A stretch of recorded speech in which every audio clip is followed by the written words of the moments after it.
Once upon a time, there was a critical mass of poor people who were becoming economically able. There were parents willing to make every sacrifice for their children's education.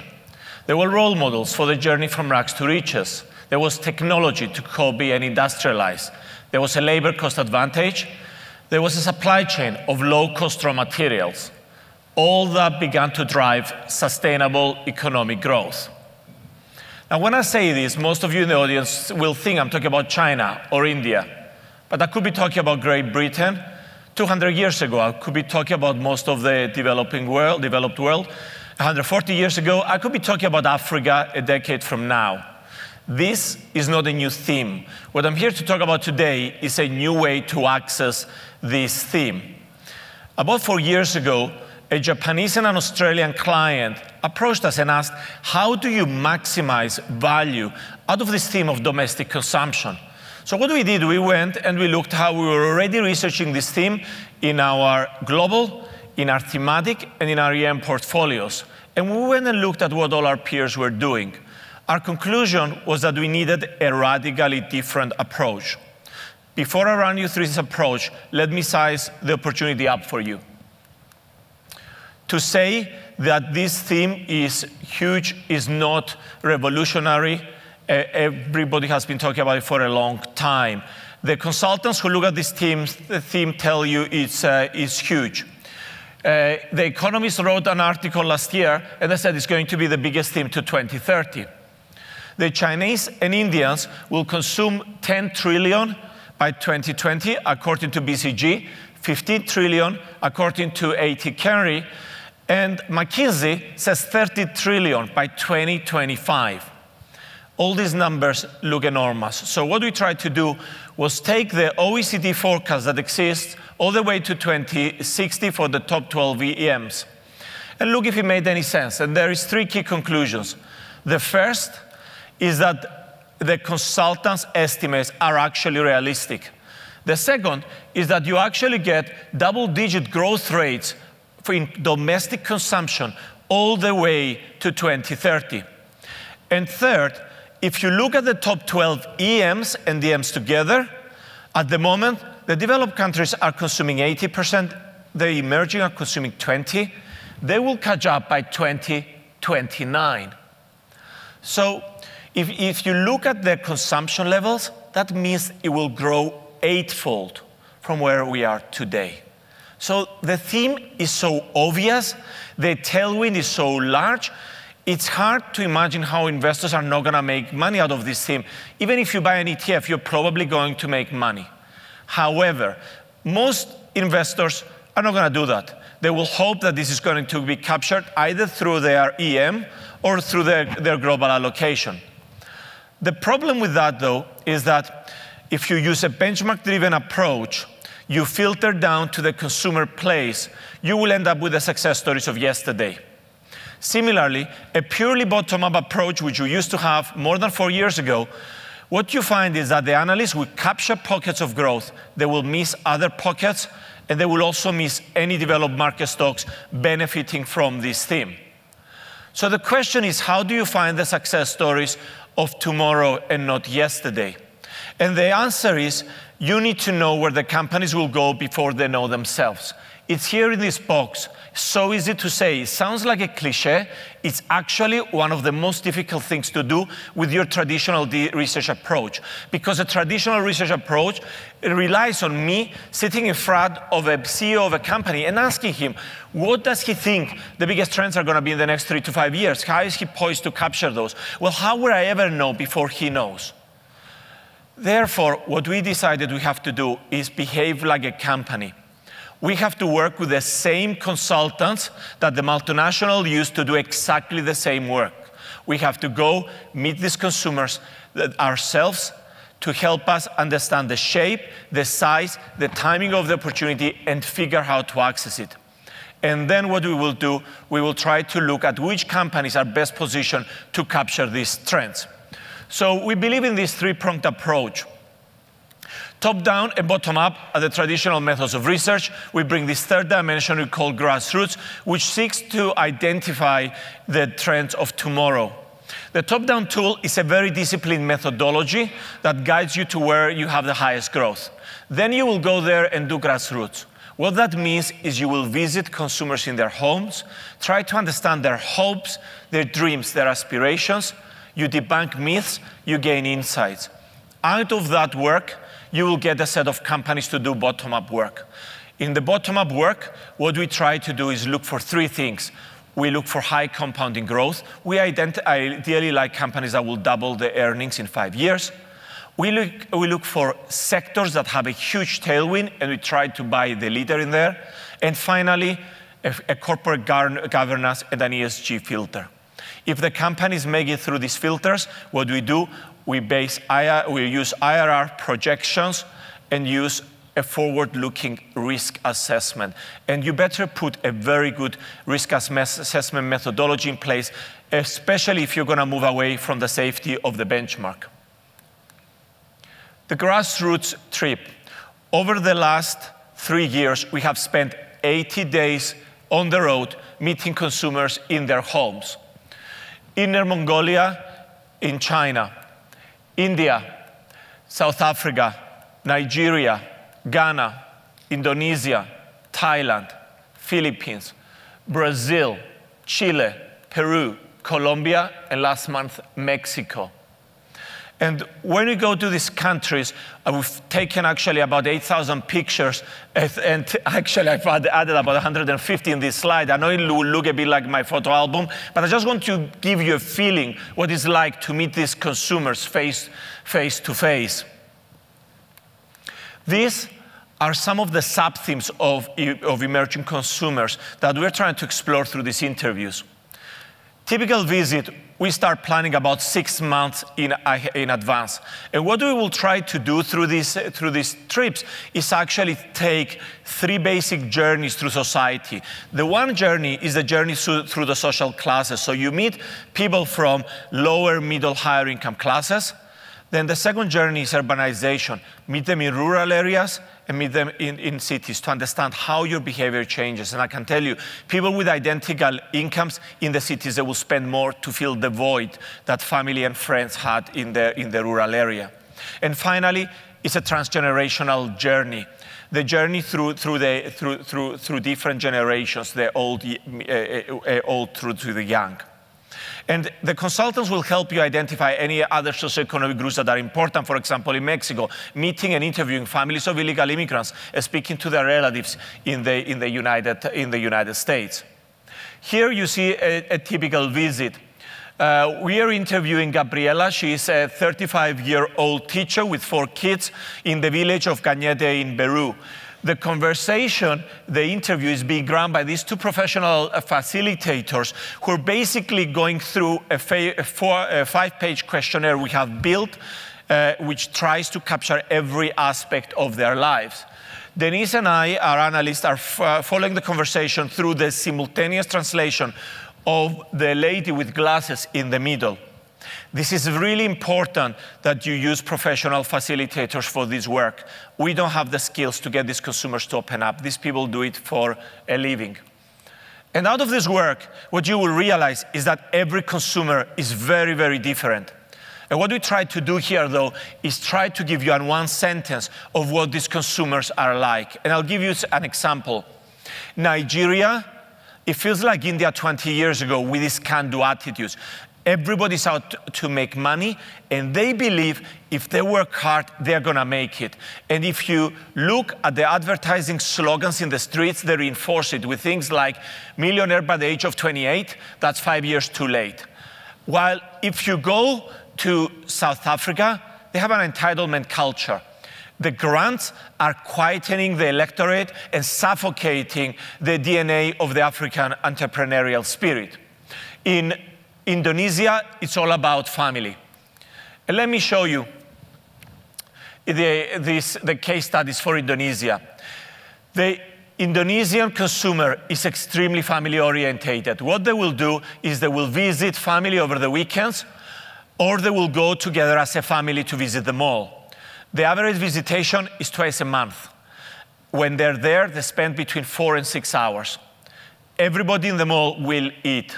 When we ask them what they like to eat pizza or fried chicken. They don't like to eat beef. The poor eat beef twice a year. The rich will eat it twice a month. When we ask who makes the decision, it's always the kids. So you can see how you fall through with a decision of young brands, and somebody will struggle going against them in this type of market. They will tell you that home is important, it's very important to them. It's the nucleus of the family. My son, if he loses his job in 10 years, he can always come back to this house. It represents security. And if that is security, my path out of poverty is the education of my kids. The Peruvians, together with the Indonesians, are the most entrepreneurial people we've come across. They all seem to have side businesses, and if they had extra capital, they would be putting it to use in these businesses. Now, this work also helps you debunk certain myths about emerging market consumers and the perceived trends. And what we have here is the top 10 myths that we see across OEMs. What I'm going to try and do is run you through the top 5 in a bit more detail. The first myth is that the exposure to EM consumption should be through EM listings. When we go to these countries, we take photographs of people's cupboards, we take photographs of street stalls and convenience stores and supermarkets. I can tell you what best represents what's in the homes is actually the street stalls. And what we do, I walk in, for example, like this one here in India, I walked in and I said, can I take some pictures? And the guy says, yes. I press the button, I go chuk, chuk, chuk, chuk, and I photograph the whole store. Come back in London, I use a consultant to blow it all up and record every single item. Dettol soap or manufacturer Rekin Bekizer listed in London. And what was shocking when we did this analysis is that actually 50% of these stores, pretty consistent across these countries we visited, is actually global brands. But what is more interesting, if you think of the 50% of the store that is actually emerging markets, only 20 is listed, 30 is actually unlisted. So if you turn and restrict to an EM benchmark, they only can buy about 20% of the store. If you unrestrict the benchmark, you can buy about 70% of the store. The second myth is that it's all about the emerging middle classes. When we actually started doing this work, we had a question, are you optimistic? The consultant said it's a stupid question. If you're having a good day, you say yes. If you have a bad day, you say no. And if you just watched the previous depressing session, you're probably going to say you're pessimistic. But what you have to do if you want to understand how they feel, ask them about their life 5 years ago. Ask them about their life now. If they describe it worse, they're pessimistic. If it's better, they're optimistic. The bigger the difference, the more they extrapolate, the more optimistic they are. And I can tell you, the people who've seen the biggest changes in their lives are actually the people at the bottom of the pyramid. Here is the data showing how in the last 20 years, the bottom of the pyramid had the biggest wage increases. These guys are seeing their kids for the first time have a chance to get a university education and come out of poverty. In contrast, the middle-income people sometimes feel vulnerable, that they're under threat from this group. You see this village here, where I'm actually hiding behind the woman right there. We caused a riot because the head of the village was slow to arrive when we got there in India, and the villagers came to protest for the lack of road. But when we interviewed, they were all very happy. Every single one of them had somewhere between 18 and 20% income increase in each of the last 5 years because of better utilization. So where does this myth about the emerging middle classes come from? Well, it comes from developed market companies who come and tell us this story that they will sell developed market products at developed market prices to these consumers who are going to get when they become rich enough. Think yesterday what you were watching on all the TVs, nothing but iPhone 6. Well, I can tell you, if I exclude Brazil, I've done hundreds of interviews. I found one consumer in Thailand who aspires to have an iPhone. So what you actually want is not the companies that sit there and do this. It's a recipe for disaster. What you want is the companies which will produce great value for money product for people at the bottom of the pyramid. And what they will then do, they will disrupt the whole pyramid above them, and then they're going to move to other EMs to sell these products. In the previous session, you heard about the aging demographics in EM. Completely true. You look at the over 65s in the developed world, they're growing at about 2%, and we keep talking about it's one of the biggest themes in the developed world. Well, in the EM, they're growing at about 4%. But before you can make money, there is some very important socioeconomic changes that you have to understand. What I have here in this very busy chart is actually where your income peaks. And these are EMs, these are DMs. Your income in emerging markets peaked between the age of 35 and 39, some decade earlier than in the developed world. The reason for this is that in these emerging markets, you have younger people coming out much better educated, with better skills than their elders, and they're taking the jobs away from them. So what you're finding as a 45-year-old is that you are under threat as you've been rising through the middle classes, that you will find yourself in financial freefall as somebody's taking your job away. This guy, his name is Enrique. He lives in the town of Querétaro in Mexico. And until 45, he had a great life, mid-level executive, weekly trips to the United States. His kids only wore Gap clothes that he brought back. Every week, he took his family to the cinema and the restaurant, and for a 2-week holiday at a 5-star resort on the beach. But then, at 45, he was replaced by a 30-year-old. Better skills and spoke languages. Enrique went every week to the United States, never learned to speak English. So what's happened is that he makes now 70% less than he did. If you speak to Enrique and you ask him about his biggest regret, it's not that he never invested in his education, it's that he didn't save more. He never saw this coming. And what he wants is not what you think that your developed counterparts want, which is expensive drugs. He wants cheap generics. He wants value for money products. He doesn't want to spend money to go to doctors. He actually wants to go directly to a pharmacy to give him prescriptions. Now, when we speak about these emerging consumers, you think it's very easy to actually classify these consumers, but it's really difficult. Different countries use different classifications based on the items you own, where you physically live, or how much money you make. Based on the different country definitions, I could classify Enrique in every socioeconomic group that there is. We find that given how important it is for us to be able to do cross-country comparisons, that the best way that I can classify somebody is through their fridge. So what we've done, we've taken pictures of all these fridges, of all these countries we have visited, and we analyzed them. And what we found was that from the consumers who are at the bottom of the pyramid, half have a fridge. Once you buy the fridge, it's an efficiency device. What you use it is to store vegetables or leftover food. As you start to become more middle class and money becomes more abundant, you start indulging yourself. You see there butter, chocolate, ice cream, cold beer, cold wine. And then as you're moving out of this indulgence phase and you're becoming more affluent, you don't want to die. And then you think about health. So what we see in this fridge is everything diet, everything low fat, probiotic, fresh juices. And what is very interesting then, if you want to think about investment, is invest in what's going to be going in these fridges. And different countries are in different stages. So India, it is at the efficiency stage. China is at the indulgence stage. Brazil is at the health stage.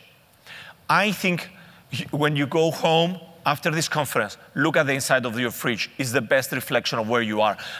With my wife, we always say, we're very humble. We drive a 13-year-old Golf. Well, go and look at the inside of our fridge. Unless it's sustainable or organic, it doesn't make it in our fridge. If somebody were to come up with a product that is picked up by virgins wearing white, you would sell it to us. Anything like this, we buy. So the fridge is the best reflection, I think, of who you are. Next, food. Very important category to get right in these emerging markets. And everybody tells you it's very simple. You just shift from carbs into protein. Actually, it's quite complicated. Food, which everybody thinks is stable, is a discretionary. And I'll tell you why. Kwame is a low-income teacher in Ghana. He makes $150 a month. Kwame tells us his fixed expenditures are rent, electricity, transport to work, and his cell phone bill. He gets left with $45 a month. That goes on food. He gets sick, he has to buy clothes, he has any other expenditure, comes out of his food budget. His food expenditure goes up and down like a yo-yo. He tells you sometimes he has to revert to just eating rice with salt because he had very high expenditures. But the best example I can give you about the value of this work is the following. We were visiting the wife of a middle-income jeweler in Aurangabad in India, and she was telling us she's into healthy eating. And we finished the interview, we gave her $10, we went to the corner shop, and she bought a jar of Nescafe, a Cadbury's chocolate bar, and some savory snacks. Nothing healthy, just like my New Year resolutions. So we came back to London and said, okay, let's look at what's in her cupboard, in her fridge. And it was all healthy stuff. So trying to figure out what she was doing.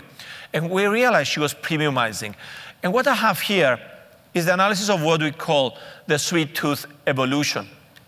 What you do when you need an energy boost during the day. And it works like this. In India, low income will basically eat jaggery. This is unrefined sugar, which they take with some chapati bread. If you're a manual worker working in the streets, you have tea with lots of sugar in it to give you an energy boost, like a poor man's Red Bull.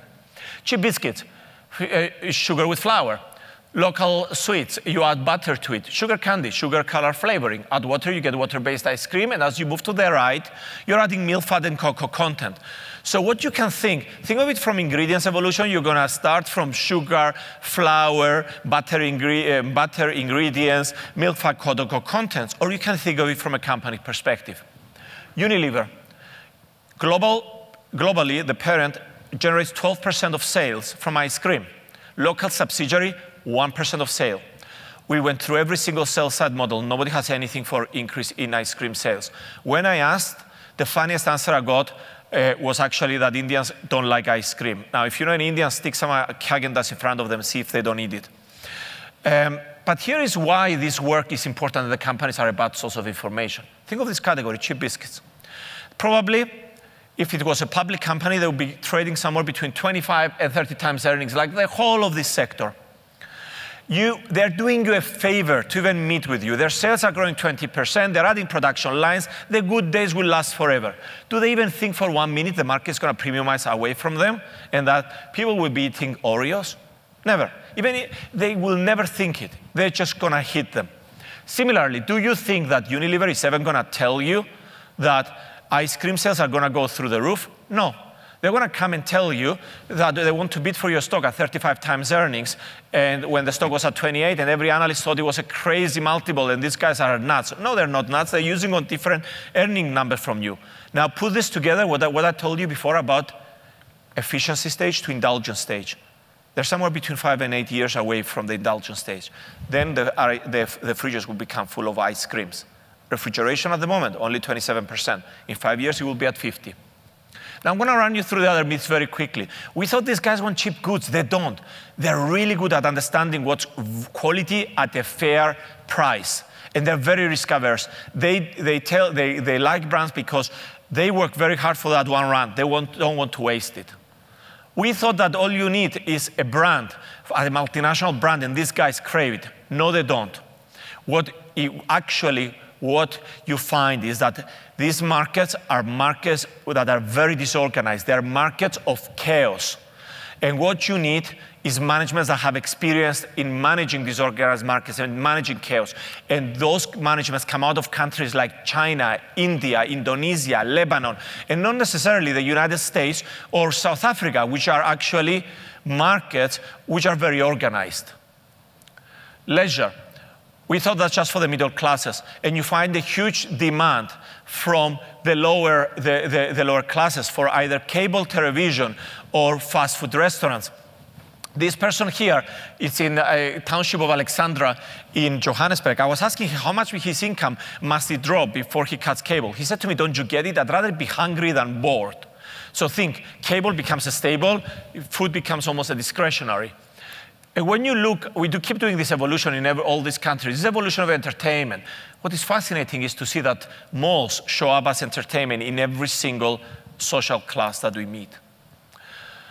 Luxury goods. This is a theme that will be applied to every single country. Some people think it's just a China bubble, but actually every consumer we meet who is doing well, they want to show it to you. And one of the easiest ways is through luxury goods consumption. Baby formula, something of an evil in the developed world, but when you go and analyze, maternity period completely correlates with breastfeeding periods. And in these emerging markets where maternity is inflexible, if non-existent, baby formula gives these mothers a choice, and particularly for the lower socioeconomic groups, they desperately need this extra income.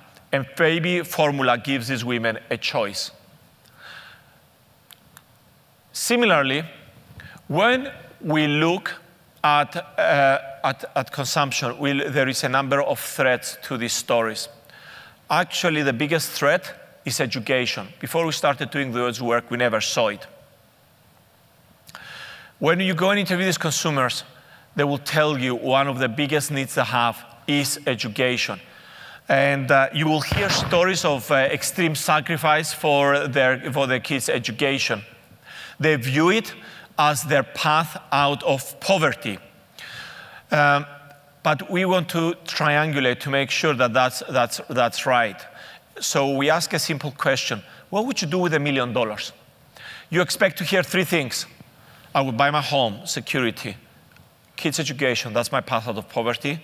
I would do something entrepreneurial. What is interesting is that in some countries that doesn't show up. So example, in South Africa, I would buy a car. I would go on holidays. They view education as a free good. It never shows up in their mind. So when we look at this study that came out of the World Competitiveness Survey in Davos, what you can see actually, Australia 24th out of 144 countries, South Africa is right at the bottom. So the countries that we see that are viewing this are under a lot of threat that they will be stuck behind. So don't worry about, hey, a lot of people talk about corruption, democratic regimes. Worry about education. There is a lot that has been written about this theory of the middle income trap. Simply put, it says that when you move from an agricultural economy to a higher productivity economy like industry, you get a one-time boost to your GDP per capita, which is driven by imported technologies and cheap labor. However, as your labor becomes more expensive, you get stuck in this middle income as businesses move out to cheaper areas. Well, we believe that you can escape this middle income trap if you invest in education. One of the things that we thought was the biggest risk was infrastructure development and the need for it, and we were wrong. The reason has to do with mobile phones. What you see is that the farmers are no longer price takers to a wholesaler who shows up to their village. The cell phone gives them the information of prices. Like you see this guy here, this chili farmer we met in Aurangabad. He comes and can sell his crop directly to the market. There is this academic study, which I think is fascinating, by a guy called Jensen, which looked at fixed prices in the state of Kerala in India. And this is 3 different regions. And what you can see in the vertical black lines is the introduction of cell phones. Look what happens to volatility. So what you're seeing is that telecommunication development is playing a much bigger role in the development of these countries than actually physical infrastructure development played in the development of the developed world. This is the village we visited in India. 2,500 people. Our SUVs had to stop at one stage. The street got so narrow, we had to walk to the village. They only have 2 cars. But look what's in the middle of the village. That's a mobile phone tower in the middle of this village. This is the reason all these guys have had 18 to 20% income increases. They find jobs in each other's farms. They find jobs in the next village to do some construction, to do some paint work. Their utilization is going up and up and up. So let me try and pull some of these insights together for you. If you look at milk, India is the biggest milk producer in the world. They produce about 120 million tons a year. However, processed products are nowhere. It's a huge cottage industry. If you look at refrigeration, I mentioned before 27%. In the next 5 years, it will get to 50%. Now look at rural consumption by income decile from the richest to the poorest. If you look at wheat, from the richest to the poorest, it goes from 1 to 1.8. Rice, 1 to 1.9. If you look at dairy, it goes from 1 to 12.8. And if you move to a city, it grows 20-fold. So as incomes are increasing, you can see the impact it will have on refrigeration. You can see what impact it's going to have on dairy consumption. This category will surprise on the upside. And you need to think about how you're going to capture this. So to conclude, emerging consumer is a huge theme. This is a multi-country, multi-year theme. And it will go on in many countries much longer than I think I will be around. You can think of it as an extra alpha booster to your portfolio, but if you look actually at consumption, it's uncorrelated to the EM indices. So it actually breaks you the correlation and diversifies you away. Benchmarks will lead you to the success stories of yesterday. To find the success stories of tomorrow, think like a company. That's why grassroots matter. The easiest way I can explain this work we're trying to do is the following. Traditional research looks at a store in that corner and says, we should buy that store. This analysis we do, we look at that corner and we say, somebody is going to open a store in 2 years' time and he's going to make a lot of money. And then what do? We actually go out and try and look for this company. And I want to leave you with actually a parting thought. We had a lot of analysts from these local markets who joined us on these trips. They all thought that they knew these consumers, but what they realized is that they didn't really know them. They come from very privileged backgrounds. They went to some of the best universities, and they have some of the high-paying jobs in these countries. Just because you have a mate from a lower socioeconomic group does not mean you understand them. And I'm not putting them down, because how many of us really understand the hopes, the dreams, and aspirations of the lower socioeconomic groups in our own countries?